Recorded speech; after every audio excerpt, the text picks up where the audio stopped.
Stripped down to the bare metal skin to find exactly what went wrong within.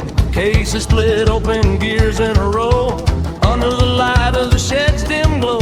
Measuring the bolt that fell in the pan, a tiny little hitch in the master plan. 5 millimeters wide, 35 long, the piece of the puzzle where it doesn't belong.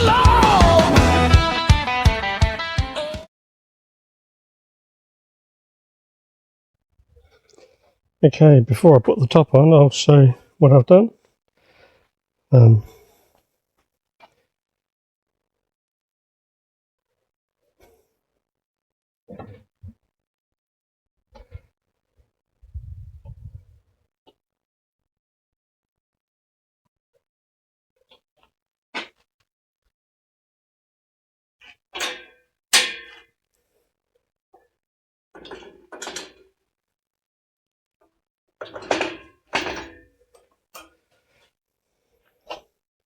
So that's it all the way down.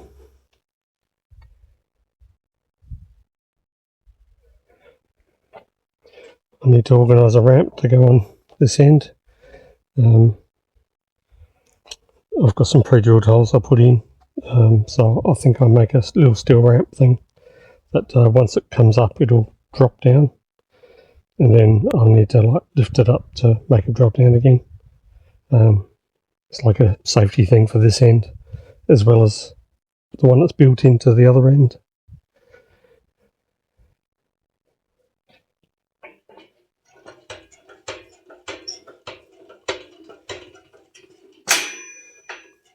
They automatically lock in.